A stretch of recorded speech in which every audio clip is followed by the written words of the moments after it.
नमस्कार, स्वागत है आपका दिल्ली एनसीआर दिन भर में। मैं हूं अनिल सागर और आप देख रहे हैं हमारा ये खास बुलेटिन।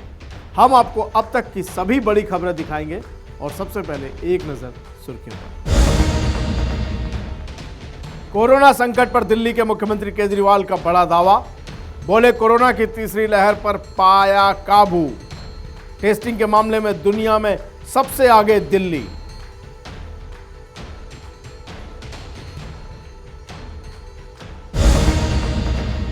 मुख्यमंत्री केजरीवाल के घर बाहर धरने पर बैठे दिल्ली नगर निगम के मेयरों का धरना हुआ खत्म। भूख हड़ताल पर बैठे थे मेयर, मांग रहे थे दिल्ली सरकार से 13,000 करोड़ रुपए। शहरी विकास मंत्री हरदीप सिंह पुरी ने तोड़वाया जूस पिलाकर धरना। आम आदमी पार्टी और बीजेपी ने एक दूसरे पर लगाया घोटाले का आरोप। केजरीवाल के 2,500 करोड़ के घोटाले के आरोप पर भड़के विजेंद्र गुप्ता।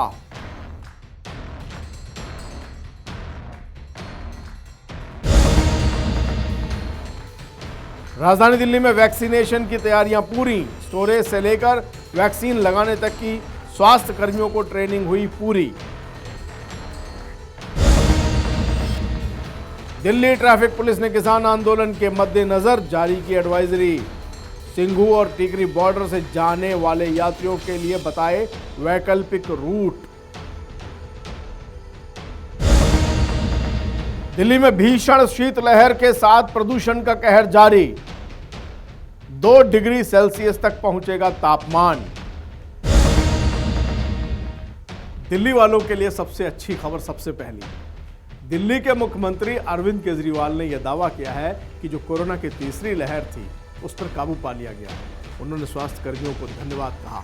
हमारे स्वास्थ्य कर्मियों को हम यानी पंजाब केसरी और नवोदय टाइम्स की तरफ से भी हम आभार प्रकट करते हैं। वास्तव में उन्होंने यानी अरविंद केजरीवाल ने कहा कि दिल्ली में आज की तारीख में अमेरिका से ज़्यादा टेस्ट हो रहे हैं।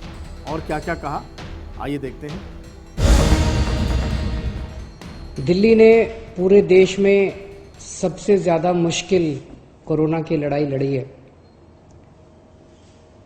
पिछले कुछ दिनों से दिल्ली के अंदर तीसरी कोरोना की लहर चल रही थी। सबसे पहले जून के महीने में बड़ी लहर आई जिसमें कोरोना के केसेस बढ़ने लगे, मरीज बढ़ने लगे, मौत का आंकड़ा बढ़ने लगा। दूसरी लहर अगस्त सितंबर के आसपास आई और तीसरी लहर दिल्ली के अंदर लगभग अक्टूबर के आखिरी हफ्ते से हम लोगों ने देखा कि दिल्ली के अंदर कोरोना के केस बढ़ने लगे। जैसे जैसे दिल्ली में पराली का प्रदूषण बढ़ने लगा, दिल्ली के अंदर केसेस भी बहुत तेजी के साथ अक्टूबर के आखिरी हफ्ते से बढ़ने लगे। लेकिन दिल्ली के लोगों ने कोरोना के खिलाफ ये जो मुहिम थी इसको एक आंदोलन बना लिया, इसको एक मुहिम बना लिया। और मुझे कहते हुए बड़ी खुशी है कि ऐसा लगता है कि हम सब दिल्ली वालों ने मिलके इस तीसरी लहर के ऊपर भी काफी हद तक काबू पा लिया है। ऐसा लगता है कि तीसरी लहर भी अब खत्म होने लगी है या खत्म हो गई है।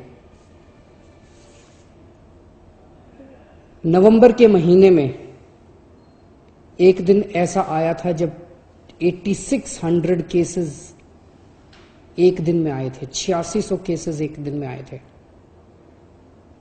देश ही नहीं पूरी दुनिया के अंदर ये सबसे ज्यादा डेली केसेस थे। इतना तीव्र, इतना तेजी के साथ कोरोना ने अटैक किया था दिल्ली के ऊपर। पूरी दुनिया में सबसे ज्यादा केस एक दिन में 8600 दिल्ली के अंदर आए थे। लेकिन दिल्ली के लोगों ने मिलके, दिल्ली सरकार के साथ मिलके इसको काबू पाया।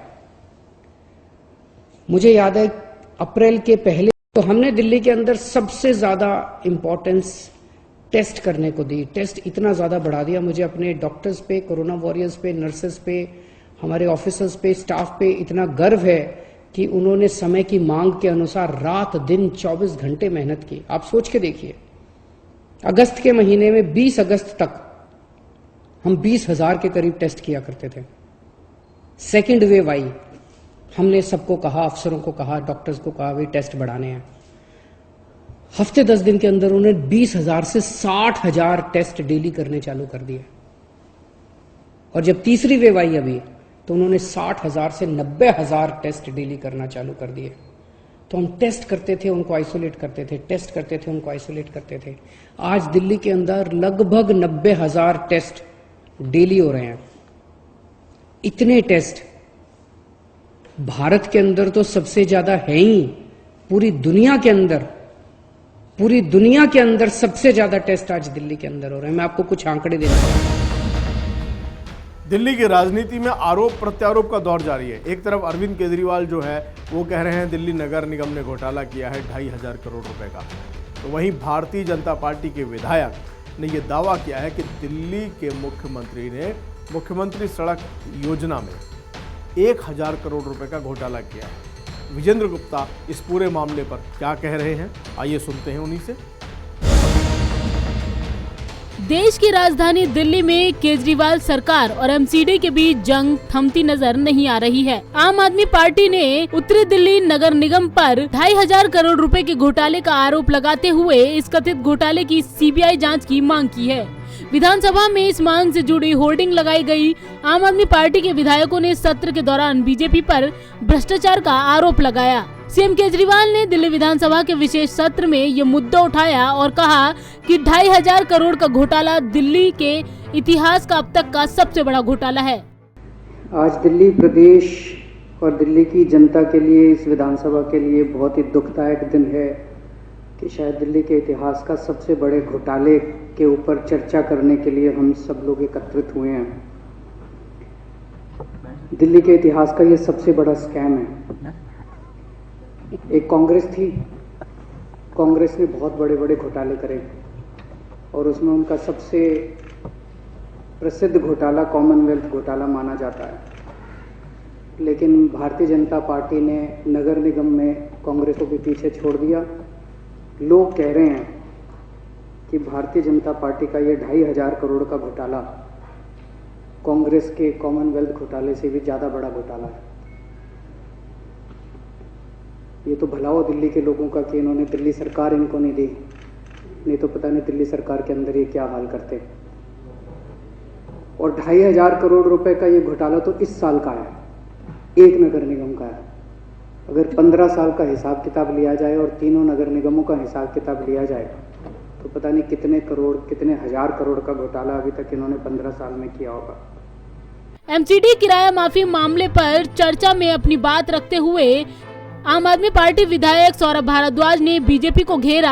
आप विधायक ने बीजेपी पर तंज कसते हुए कहा कि एमसीडी हमारी बेटी जैसी, जिसे हमने बीजेपी को दिया, लेकिन आज बीजेपी लालची साज बन गई है। भाजपा के एमसीडी के मेयर और पार्षद मुख्यमंत्री जी के यहाँ धरने पे बैठे हैं। अध्यक्ष जी, पुराने समय के अंदर ऐसा देखा जाता था कि जब बेटी का ब्याह करते थे तो कई जगह दूसरे घर में लालची सास होती थी, और वो जो लालची सास होती थी उसके पास सिर्फ एक ही काम होता था, और पैसा ला, और पैसा ला, और पैसा ला। दिल्ली वालों ने और दिल्ली सरकार ने अपनी बेटी एमसीडी, क्योंकि ये हमारी बेटी की तरह थी, दिल्ली की बेटी की तरह थी एमसीडी, हमने गलत जगह ब्याह दी, बीजेपी को दे दी। और ये जो बीजेपी है, कोई बात नहीं मैं बता रहा, और जो बीजेपी है ये इतनी लालची सास है। ऐसी सास होती थी हमारे वक्त में, पहले बताते थे कि लोग मिट्टी का तेल डाल के बहू जला देते थे दहेज के चक्कर में, और लाओ और लाओ और लाओ। अब दिल्ली की मजबूरी ये है, दिल्ली की मजबूरी ये, हमने अपनी बेटी, अपनी एमसीडी इनको दे दी। और जो सास है बहुत लालची है। शुरुआत हुई स्कूटर से, जब हम नए नए आए थे 2014 में, तो इन्होंने स्कूटर मांगा। वहीं आपके आरोपों पर पलटवार करते हुए बीजेपी विधायक विजेंद्र गुप्ता ने दिल्ली सरकार पर बड़ा घोटाला करने का आरोप लगाया। उन्होंने मुख्यमंत्री सड़क योजना के नाम पर 1,000 करोड़ रुपए के घोटाले का आम आदमी पार्टी पर आरोप लगाया है। मिनिस्टर बार इनको लिख रहे हैं, मिनिस्ट्री लिख रही है लेकिन उसके बावजूद विजेंद्र जी एक मामला नहीं है, एक मामला नहीं है 2,500 करोड़ रुपए पर बोलना है क्या कुछ? अध्यक्ष जी, एक मामला नहीं है। नरेला बवाना का flyover, regional rapid transit system, Meerut Delhi का जो रूट था उसको 3 साल लेट करवाया। वो मंत्री जी भी यही है, गहलोत साहब। और सुनिए आप, उसके बाद मेट्रो फेज 4 को रोका। नगर निगम को काम मत करने दो, केंद्र को काम मत करने दो, झूठा आरोप लगाओ, डिमोरलाइज करो, पंचायती राज व्यवस्था को ध्वस्त करो, मुख्यमंत्री योजना घोटाला करो, और के बाद यहाँ पर सदन की बैठक बुलाकर और अपनी राजनीतिक यहाँ पर भाषणबाजी करो। ये पूरी तरह से मैं इस पूरे सरकार के इस रवैये की भर्त्सना करता हूँ। धन्यवाद। विधानसभा में चर्चा के दौरान आप विधायकों ने सदन में वेल में आकर नारेबाजी की। इस दौरान कई आप विधायक बीजेपी पर घोटाले का आरोप वाले पोस्टर हाथों में लेकर नारेबाजी करते नजर आए। दिल्ली में एमसीडी में फंड को लेकर बीजेपी और आम आदमी पार्टी में खींचतान चल रही है, जहां आम आदमी पार्टी एमसीडी पर 2,500 करोड़ रुपए के हेरफेर का आरोप लगा रही है, तो वहीं बीजेपी एमसीडी के 13,000 करोड़ रुपए के फंड की मांग कर रही है। इस फंड की मांग को लेकर बीजेपी ने दिल्ली में मुहिम छेड़ रखी है और बीते 11 दिनों से दिल्ली एमसीडी के तीनों मेयर बीजेपी नेताओं के साथ सीएम आवास के बाहर धरने पर बैठे हैं। पंजाब केसरी ग्रुप के लिए संगीता सिंह की रिपोर्ट, दिल्ली। क्रिसमस का ये सप्ताह है और जानते हैं आप, इस दौरान दिल्ली में ठंड बहुत होती है। अब मौसम वैज्ञानिकों ने तो ये कहा है कि पारा जो है वो 2 डिग्री तक जा सकता है, इसलिए ध्यान रखें, क्योंकि दिल्ली में अब प्रदूषण का स्तर भी बढ़ा हुआ है और ठंड भी। आइए देखते हैं हमारी ये खास रिपोर्ट। अगले 1 हफ्ते तक देश के मैदानी इलाकों में कड़ाके की ठंड पड़ने वाली है। देश के उत्तरी क्षेत्र के मैदानी इलाकों में सर्द हवा चलने के चलते ठंड काफी बढ़ गई है। आईएमडी की माने तो अगले सप्ताह के दौरान उत्तर भारत में रात का तापमान सामान्य से नीचे रहेगा और 1 हफ्ते बाद ही थोड़ी राहत मिलने की उम्मीद है। खबरों के मुताबिक मौसम विभाग ने 19 से 24 दिसंबर और 24 से 30 दिसंबर तक के अपने पूर्वानुमान में कहा कि उत्तर पश्चिम, मध्य और पूर्वी भारत के ज्यादातर हिस्सों में न्यूनतम तापमान सामान्य से 2 से 6 डिग्री सेल्सियस नीचे रहेगा। दिल्ली में लगातार पारा गिरता जा रहा है। मौसम विभाग ने कहा है कि दिल्ली इस वक्त शीतलहर की चपेट में है। वहीं ऐसा अनुमान है कि महीने के अंत तक दिल्ली का न्यूनतम तापमान 2 डिग्री सेल्सियस तक पहुंच सकता है। पहाड़ों पर हुई जोरदार बर्फबारी से मैदानी इलाकों में पाला पड़ रहा है। दिल्ली और उसके आसपास के इलाकों में बर्फीली हवाओं से पारा लुढ़क कर 3 डिग्री तक पहुंच गया है। पूरा उत्तर भारत शीतलहर की चपेट में है। दिल्ली में शुक्रवार को सुबह का तापमान 3 डिग्री के आसपास दर्ज किया गया। लगातार गिर रहे तापमान और शीतलहर के कारण आने वाले दिनों के लिए मौसम विभाग ने ऑरेंज अलर्ट जारी किया है। पहाड़ों पर तापमान -, डिग्री पहुंचने से देश के कई राज्यों में लोगों की परेशानी बढ़ गई है। दिल्ली एनसीआर में आज न्यूनतम तापमान 3.5 डिग्री दर्ज किया गया। दिल्ली में इस मौसम का सबसे कम तापमान था। वहीं इसने 10 साल का रिकॉर्ड भी तोड़ दिया। इससे पहले 2011 में 16 दिसंबर को न्यूनतम तापमान 5 डिग्री था। इसी बीच मौसम विभाग की चेतावनी ने दिल्ली वासियों की तनाव और बढ़ा दी है। विभाग की तरफ से चेतावनी जारी की गई है कि दिल्ली में अभी और भी ठंड बढ़ेगा। आईएमडी के मुताबिक शनिवार को दिल्ली में दिन में जबरदस्त ठंड होगी और शीतलहर चलेगी। इसी के साथ प्रदूषण की बात करें तो राजधानी में शुक्रवार को हवा की गति धीमी होने की वजह से वायु गुणवत्ता सूचकांक पर असर पड़ा। इस वजह से 25 अंकों की बढ़ोतरी के साथ वायु गुणवत्ता सूचकांक बहुत खराब श्रेणी के उच्चतम स्तर पर पहुंच गया। आगामी 2 दिनों तक हवा में सुधार होने की कोई संभावना नहीं है। पंजाब केसरी ग्रुप, नई दिल्ली। लंदन और अमेरिका सभी ने बहुत गौर से देखा, क्योंकि वहां वैक्सीनेशन का काम शुरू हो चुका है। तो मैं बता दूं आपको, दिल्ली में भी तैयारियां पूरी हो चुकी हैं। दिल्ली में कोरोना का टीका कैसे लगेगा उसकी ट्रेनिंग पूरी हो गई है और उन स्वास्थ्यकर्मियों को ट्रेनिंग दे दी गई है जो इस पूरे काम को आगे बढ़ाएंगे। पूरी योजना क्या है, आइए देखते हैं। देश भर में कोरोना कहर के बीच एक उम्मीद दिखाई दी कोरोना वैक्सीन की, और वैक्सीन के आने से पहले भारत दुनिया के सबसे बड़े टीकाकरण अभियान की तैयारी में जुट गया है। सभी राज्यों में इसके स्टोरेज टीकाकरण को लेकर तैयारियां की जा रही हैं। वैक्सीन की कोल्ड चेन को बनाए रखने के लिए डीप फ्रीजर और दूसरे साधनों का इंतजाम किया जा रहा है। इसके साथ ही वैक्सीनेशन ड्राइव को अंजाम देने के लिए चुने गए स्वास्थ्य कर्मियों को ट्रेनिंग दी जा रही है। वहीं दिल्ली में वैक्सीन रखने के लिए 609 कोल्ड चेन पॉइंट्स तैयार हैं, जहां deep freezer, refrigerator, walk-in cooler, vaccine carrier, thermocol carrier जैसे उपकरण मौजूद है। ये कोल्ड स्टोरेज दिल्ली के बड़े सरकारी अस्पतालों से लेकर मोहल्ला क्लिनिक तक में तैयार किए गए हैं। इनके मैनेजमेंट के लिए 1800 स्वास्थ्य कर्मचारियों को ट्रेनिंग भी दी जा चुकी है। दिल्ली में कोरोना की जितनी भी वैक्सीन आएगी वो सबसे पहले Rajiv Gandhi multi speciality hospital में पहुंचाई जाएगी। यहाँ -40 डिग्री पर स्टोर करने की फैसिलिटी है। यहीं से फिर पूरी दिल्ली में बांटी जाएगी। वैक्सीन स्टोरेज के साथ साथ वैक्सीनेशन ड्राइव को अंजाम देने के लिए ट्रेनिंग प्रोग्राम भी लगभग फाइनल स्टेज में पहुंच चुका है, जिसके लिए 3500 स्वास्थ्य कर्मचारियों को चिन्हित किया गया है। इनमें से करीब 600 स्वास्थ्य कर्मी प्राइवेट सेक्टर में हैं। दिल्ली के टीकाकरण अधिकारी पहले ही केंद्र से प्रशिक्षण ले चुके हैं और अब वो स्वास्थ्य कर्मियों को राज्य स्तर पर ट्रेनिंग दे रहे हैं। चुने गए स्वास्थ्य कर्मियों को वैक्सीन देने की ट्रेनिंग के अलावा वैक्सीन स्टोरेज और ट्रांसपोर्टेशन से जुड़ा प्रशिक्षण भी दिया जा रहा है।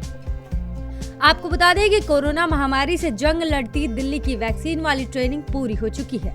वैक्सीन आते ही पहले चरण में जिन हेल्थ वर्कर्स को वैक्सीन लगाई जाएगी, उनके नाम, पते और डिटेल्स भी नोट किए जा चुके हैं। कयास है कि दिल्ली में करीब 1.5 लाख लोग हेल्थ केयर से जुड़े हैं। फर्स्ट फेज में उन्हें टीका लगेगा, सेकेंड फेज में 50 से 60 साल के लोगों को और थर्ड फेज में आम लोगों को लगेगा। पंजाब केसरी ग्रुप, नई दिल्ली। दिल्ली की सीमाओं पर किसान डटे हुए हैं और रविवार को चूंकि देखा यह गया है कि वहां पर दिल्ली से बहुत सारे लोग उनके समर्थन में पहुंचते हैं। बताया ये जा रहा है कि सिंघू बॉर्डर पर करीबन 10 किलोमीटर तक किसानों की ट्रॉलियां लगी हुई हैं और उनका जो धरना है वो जारी है।